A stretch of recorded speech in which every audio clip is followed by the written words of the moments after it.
Bienvenue à notre discussion. Aujourd'hui, on plonge dans un sujet vraiment déconcertant. Comment un médicament, mettons pris exactement comme le médecin le dit, pourrait causer des dommages neurologiques qui durent des années parfois. On parle de la dysfonction neurologique induite par les benzodiazépines, on va dire bind, puis on va le prononcer comme le verbe anglais to bind.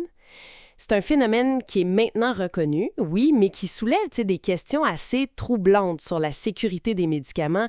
Un nom clé ici, c'est le docteur Joseph Whitdoring. C'est un psychiatre à la FDA, l'Agence américaine des médicaments, devenu lanceur d'alerte. Il est spécialisé là-dedans, les effets après le sevrage des benzos. Exactement. Puis la reconnaissance officielle, elle est arrivée en 2020. C'est là que la FDA a mis un avertissement Black Box. Ça, c'est l'alerte la plus sévère sur les boîtes de benzodiazépines. Wow! Ce qui est frappant, c'est que ça vient après des années et des années de plaintes. Directement des patients. Des patients eux-mêmes. Ouais. On parle de centaines de milliers de signalements reçus par la FDA jusqu'en 2018.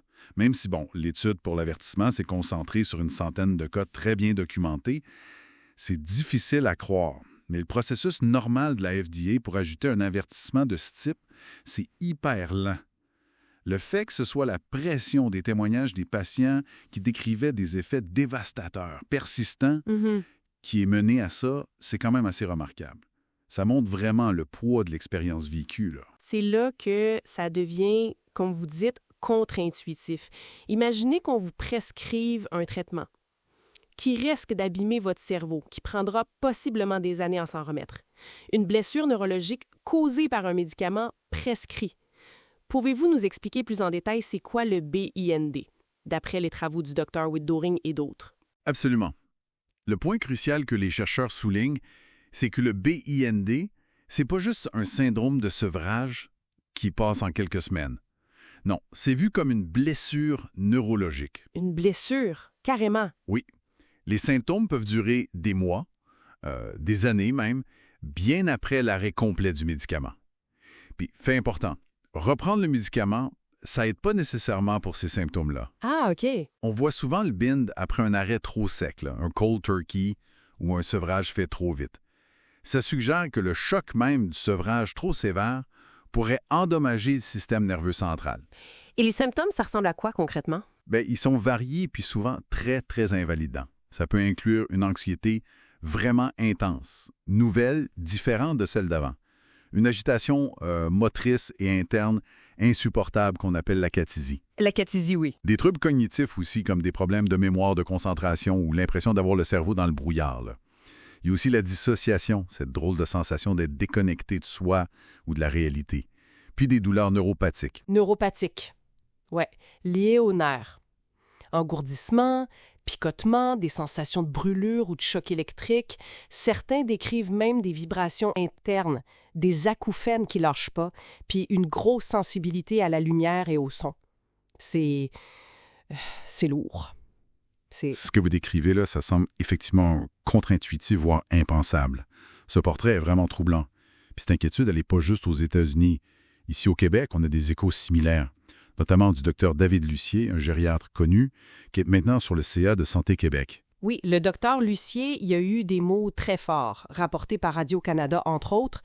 Premièrement, il a dit que la crise des benzodiazépines est aussi grave que celle des opioïdes. Aussi grave que les opioïdes. Wow! Deuxièmement, il insiste, le sevrage de ces médicaments peut être très, très, très difficile. Très, très, très difficile. Et troisièmement, il demande un encadrement beaucoup plus strict des prescriptions. Un peu comme pour les opioïdes, tu sais. Comment ça? Limiter les quantités prescrites à chaque fois, puis surtout, arrêter les renouvellements automatiques sur 1 an, par exemple. L'idée, c'est de forcer une réévaluation médicale fréquente, pour éviter que les gens prennent ça en continu pendant trop longtemps, sans suivi. Ce qui ressort de tout ça, c'est un sentiment profond d'injustice, non? Des millions de personnes prennent ces médicaments, souvent pour de bonnes raisons, insomnie, anxiété. Elles suivent la prescription à la lettre, mais sans avoir été clairement averties de ce risque spécifique de BND, cette blessure neurologique qui peut durer. Les témoignages rapportés par Brigitte Noël en enquête, par exemple, sont vraiment poignants. On dirait qu'il y a une rupture de confiance, là. Pour résumer, l'aspect le plus choquant du BND, c'est vraiment cette idée qu'un médicament, pris correctement, puisse entraîner des problèmes neurologiques qui persistent longtemps après l'arrêt. Exactement. Et le problème, c'est que même si la FDA l'a reconnu, même si des experts comme les docteurs Whitdoring et Lucier sonnent l'alarme, la prise de conscience semble encore lente dans la pratique médicale de tous les jours. Beaucoup de médecins ne sont pas nécessairement formés pour reconnaître ça ou pour gérer des sevrages vraiment sécuritaires. Ce qui nous amène à une dernière réflexion. Quelle place on accorde vraiment à la voix des patients qui rapportent ces effets persistants, invalidants, puis surtout comment on s'assure que les meilleures pratiques, un consentement éclairé complet sur les risques comme le BAID, puis des protocoles de sevrage beaucoup plus prudents. On parle d'un arrêt très lent, très progressif, surtout petites doses, comme le disent les travaux de Horowitz et Whitdoring. Comment on s'assure que ça devienne la norme absolue pour tous les médecins, tous les pharmaciens. C'est une question cruciale pour la sécurité des patients, finalement.